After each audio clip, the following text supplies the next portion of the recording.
할렐루야. 오늘 예배드릴 하나님의 말씀은 사무엘상 30장 21절부터 25절의 말씀입니다. 이 말씀 가운데 한 절 말씀, 23절 말씀, 한 절 말씀만 읽겠습니다. 다윗이 이르되 나의 형제들아 여호와께서 우리를 보호하시고 우리를 치러 온 그 군대를 우리 손에 넘기셨은즉 그가 우리에게 주신 것을 너희가 이같이 못하리라. 아멘. 할렐루야. 오늘 우리가 살펴보고자 하는 본문의 말씀은 다윗이 왕이 되기 전에 있었던 사건의 한 부분입니다. 소년 다윗은 골리앗과의 싸움에서 하나님의 은혜로 승리합니다. 그리고 사울 왕과 함께 예루살렘으로 돌아올 그때에 여인들이 소리하기를 사울이 죽인 자는 천천히요 다윗은 만만히로다라고 소리합니다. 이 말을 들은 사울왕은 시기심을 가지게 되고 그 시기심 때문에 자신의 충심이요 후에는 자신의 살가 되는 이 다윗을 죽이고자 합니다. 다윗은 사울을 피해 이제 블레셋으로 망명해 아기스와 함께 합니다. 이때 다윗을 따르는 많은 무리들이 있었는데 이들은 혼란당한 자, 빚진 자, 마음이 원통한 자들이다라고 성경은 말씀합니다. 어느 날 블레셋이 이스라엘을 공격하기 위해서 군대를 모집한다는 소식을 들은 아기스가 다윗에게 말하기를 나와 함께 이스라엘을 싸우러 갑시다라고 말을 합니다. 그리고 다윗은 거기에 승낙하여서 이제 함께 전쟁에 나가기로 약조합니다.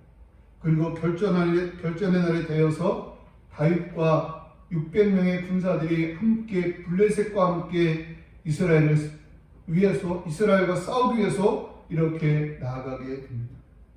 그때 블레셋 장수들은 다윗에게 말하기를 다윗은 우리와 함께 할 수 없습니다라고 말합니다. 왜냐하면 전쟁에서 자신들의 대적이 될 수 있기 때문에 다윗은 전쟁에 나갈 수 없다라고 말을 하고 있는 것입니다. 이에 다윗은 그들과 함께 전쟁에 나가지 못하고 그들이 머물던 시글락으로 이제 돌아가게 됩니다. 그들이 시글락으로 돌아갔을 그때에 시글락의 모습은 이제 비참했는데 왜냐하면 아말렉 사람들이 와서 이 시글락에 있는 다윗의 가족들과 다윗의 백성들의 가족들을 다 사로잡아 가고 이것은 다 불살라 버렸기 때문입니다. 다윗과 백성들은 이 일로 인해서 슬퍼하며 울게 되는데 정말 울 기력이 없도록 울었다라고 말합니다. 그리고 그들은 슬픔 가운데 다윗을 돌로 치려고 이렇게 하기까지 했습니다. 이때 다윗은 크게 다급했지만 그는 하나님을 힘입어서 용기를 얻었다라고 말합니다. 그리고 용기를 얻은 다윗은 하나님 앞에 기도합니다. 하나님, 우리가 저들을 쫓아가면 이길 수 있겠습니까? 저들을 붙잡을 수 있겠습니까? 라고 이렇게 기도하자 하나님께서 응답하시는데 따라가라. 그리하면 반드시 사로잡을 것이고 너희가 잃어버린 것을 도로 찾을 것이다 라고 말합니다. 이에 다윗은 600명의 용사들과 함께 그들에게 이렇게 진군해 갑니다. 그런데 너무너무 힘들었던 그 길 가운데에서 200명의 사람들이 힘들어서 주저앉고 맙니다. 그러자 다윗은 그들을 남겨두고 400명만 데리고 이제 그들을 추격해 가게 됩니다. 그러던 중에 들에서 한 굶주린 사람을 만나게 되고 그를 불쌍히 여겨서 그에게 마실 물과 먹을 것을 주고 그의 기력을 복돋아 줍니다. 그리고 나중에 안사실인데 그 사람은 아말렉 사람 가운데 한 사람으로서 이제 병이 들자 그 군대 장관이 그를 버렸던 것입니다. 그러나 그가 다윗으로 말미암아 힘을 얻은 후에 다윗을 도와서 아말렉 사람들이 있는 것을 알게 되고 이제 다윗은 쉽게 이 아말렉 사람들을 찾게 되고 그들을 공격하여서 자신들이 잃어버렸던 모든 것들과 이제 재산을 빼앗아서 이렇게 돌아오게 됩니다. 그때 한 가지 사건이 일어나는데 이제 다윗과 함께하는 사람들 가운데 불량배들 몇몇 사람이 다윗에게 말하기를 우리와 함께하지 않았던 저 200명의 사람들에게는 처자식만 주어서 돌려보내고 우리의 것은 우리가 빼앗은 것들은 이제 저들에게 나누지 맙시다라고 말합니다. 그때 다윗이 하는 말이 바로 오늘 우리가 읽은 본문의 말씀입니다. 본문 23절을 제가 다시 한번 읽어보면 다윗이 이르되 나의 형제들아 여호와께서 우리를 보호하시고 우리를 치러온 그 군대를 우리 손에 넘겼은즉 그가 우리에게 주신 것을 너희가 이같이 못하리라. 아멘. 다윗은 불평하고 불만하면서 저들에게는 처자식만 주어 보내고 저들에게는 우리가 빼앗은 것을 하나도 주지 맙시다라고 말하는 그들에게 말하기를 이 전쟁은 하나님께서 이기게 하셨으니 우리가 그렇게 할 수 없다는 것입니다. 하나님께서 우리에게 나눠주신 것이기에 우리가 우리만 가질 것이 아니라 저들에게도 나눠 주어야 한다라고 말을 합니다.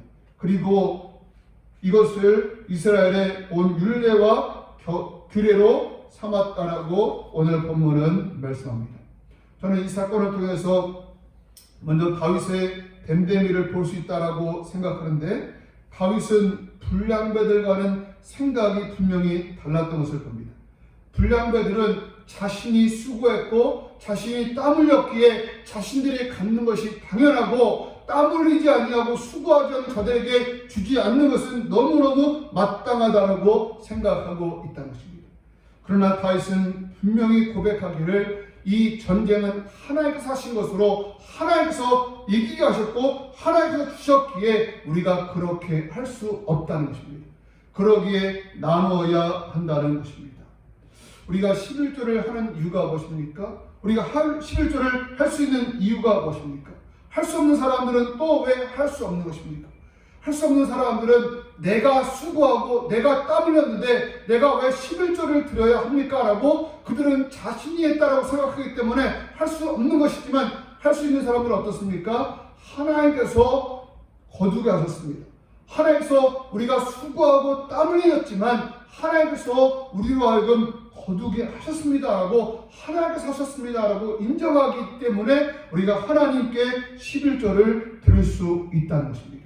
마찬가지로 다윗은 이 전쟁 하나님께서 승리하시게 하셨기 때문에 우리가 저들과 나눌 수 있습니다라고 이렇게 고백하고 있다는 것입니다. 바라기는 이 고백이 우리의 고백이 될 수 있게 되기를 바랍니다. 내가 힘써서 얻은 것이기 때문에 나눌 수 없습니다라고 말하는 사람이 아니라 하나님께서 이기게 하셨습니다. 하나님께서 거두게 하셨습니다. 그러기에 내가 나눌 수 있고 내가 11조를 할 수 있고 내가 감사할 수 있습니다 라고 말할 수 있는 우리가 될 수 있게 되기를 주님의 이름으로 축복합니다. 또 본문을 통해서 다윗이 어떠한 사람인가를 알 수 있는데 다윗은 힘들고 어려울 때 하나님을 힘입어서 용기를 이제 가졌다는 것입니다. 우리들도 다윗과 같이 힘들고 어렵고 또 다급한 일이 있을 때 우리와 함께 하시는 그 하나님을 힘입어서 용기를 가질 수 있는 우리가 될 수 있기를 바랍니다. 그리고 힘든 일이 있을 때 다윗이 하나님 앞에 기도하며 하나님에게 물었던 것처럼 우리도 힘들고 어려울 때 하나님 앞에 기도할 수 있는 우리가 될 수 있기를 주님의 이름으로 축복합니다. 또 다윗은 어떠한 사람입니까? 다윗은 긍휼의 사람입니다. 지금 자신이 이제 처자식을 잃어버리고 힘들고 어려운 상황 가운데 있었지만 광야에서 굶주림 가운데 죽어가고 있는 그 사람을 보고 그냥 지나쳐가지 아니하고 그를 도와서 그에게 마실 물과 먹을 것을 줌으로 말미암아 그를 보호했던 그런 긍휼의 사람이었던 것을 보게 됩니다. 다른 우리들도 그 다윗과 같이 긍휼의 마음을 가지고 사람을 대할 수 있는 우리가 될 수 있기를 바랍니다. 나의 문제만 집착한 나머지 내 주변에서 어려움을 당하고 고난을 당하는 사람들을 이제 외면하는 사람이 아니라 나도 힘들고 어렵지만 내 주변에서 힘들고 어려운 사람들을 볼 때에 그들에게 불쌍히 여기는 마음을 가지고 그들을 도울 수 있는 우리가 될 수 있기를 주님의 이름으로 축복합니다. 저는 이 다윗의 모습을 살피면서 또한 하나님에 대해서도 한번 생각해 보기를 원하는데 하나님은 어떤 하나님입니까? 하나님은 먼저 자신의 역사를 인정하는 사람에게 은혜를 베풀어 주시는 하나님이라는 것입니다. 다윗은 아내와 자식들을 찾은 후에 무엇이라고 고백합니까? 오늘 23절을 다시 한번 읽어보면 다윗이 이르되 나의 형제들아 여호와께서 우리를 보호하시고 여호와께서 우리를 치러온 그 군대를 우리 손에 넘기셨은즉 하면서 하나님께서 우리를 보호하셨고 하나님께서 전쟁에서 승리하게 하셨습니다라고 그는 고백하고 있다는 것입니다. 다윗은 이 불량배들처럼 내가라고 말하지 아니하고 하나님께서 우리를 보호하셨고 하나님께서 그들의 군대를 우리에게 넘기셨습니다라고 하나님께 영광을 돌리고 있는 것을 봅니다. 다윗은 이전에도 이제 골리앗과의 싸움에 나가기 전에 이제 사울 왕 앞에서 이런 고백을 합니다. 내가 이제 들에서 양을 지킬 때에 곰과 늑대가 나타나면 내가 나가서 힘써 싸웠습니다. 그렇게 말하면서 뭐라고 고백하냐면 또 다윗이 이르되 여호와께서 나를 사자의 발톱과 곰의 발톱에서 나를 건져내셨은즉 이렇게 말하고 있습니다. 우리 다윗은 분명히 고백하기를 여호와께서 나를 사자의 발톱과 곰의 발톱에서 건져내셨습니다라고 이렇게 고백하고 있다는 것입니다. 하나님께서 하셨습니다라고 하나님께 영광을 돌리고 있다는 것입니다. 이 고백이 우리의 고백이 될 수 있기를 주님의 이름으로 축복합니다. 이처럼 어떤 일을 하든지 간에 하나님께서 하셨습니다라고 하면서 하나님께 영광을 돌리는 다윗이었기에 하나님께서 그를 높이 사용할 수 있었다는 것입니다. 성경에 보면 하나님께 귀하게 쓰임받은 바울이 있습니다. 바울은 이제 신약 교회에서 아주 큰 일을 감당한 사람인데 이 바울은 많은 일을 이룬 후에 고백하기를 무엇이라고 고백합니까? 고린도전서 15장 10절에 보면 이렇게 말합니다. 그러나 내가 나된 것은 하나님의 은혜로 된 것이니 내게 주신 그의 은혜가 헛되지 아니하여 내가 모든 사도보다 더 많이 수고하였으나 내가 한 것이 아니요 오직 나와 함께 하시는 하나님의 은혜로라. 아멘.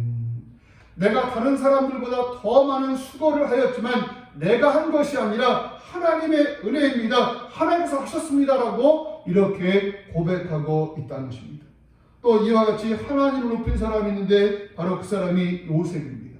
요셉은 꿈을 통해서 이제 큰 일을 이렇게 감당했던 사람인데 요셉은 그 꿈을 바로에게 해석하면서 이렇게 고백합니다. 내가 아니라 하나님께서 바로에게 평안한 길을 주실 것입니다 라고 말하면서 하나님을 높이고 있는 것을 보게 됩니다. 이제 하나님께 쓰임받은 사람들의 특징은 내가를 드러내지 아니하고 하나님께서 하셨습니다라고 하나님을 높이고 있는 것을 보게 됩니다. 바로 우리들도 하나님을 높일 수 있는 우리가 될 수 있기를 바라고 그로 말미암아 하나님 앞에 귀하게 쓰임받는 우리가 될 수 있기를 주님의 이름으로 축복합니다. 또 오늘 본문을 통해서 하시는 하나님은 어떤 분이십니까? 하나님은 합력하여 선을 이루시는 하나님이라는 것입니다.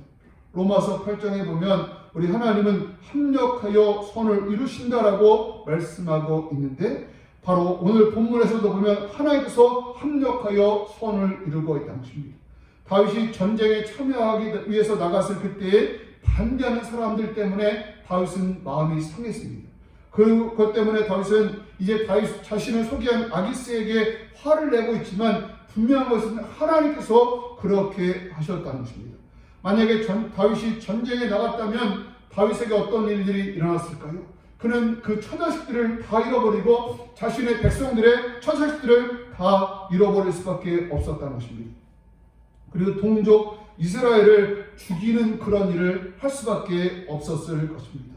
그리고 그렇게 된다면 다윗이 이후에 이스라엘의 왕이 되었다면 그가 이제 동족을 죽인 그 죄 때문에 그 아픔 때문에 늘 마음 아파할 수밖에 없었다는 것입니다. 그리고 다윗이 그렇게도 하고 싶어 하지 않았던 이제 하나님께서 기름 부어 세운 종 사울을 죽이는 일에 이렇게 동참할 수밖에 없었을 것입니다. 그러나 합력하여 서로 이루신 하나님께서 이제 그 블레셋의 장수들의 반대를 통해서 다윗으로 하여금 가족들을 보호하고 그렇게 악한 일에 쓰임받지 않게 하셨다는 것을 볼 때에 우리는 하나님 앞에 감사할 수밖에 없다는 것입니다. 우리는 살면서 어떤 일이 이제 안 되거나 반대를 이렇게 당할 때에 불평하고 불만하기 쉽습니다.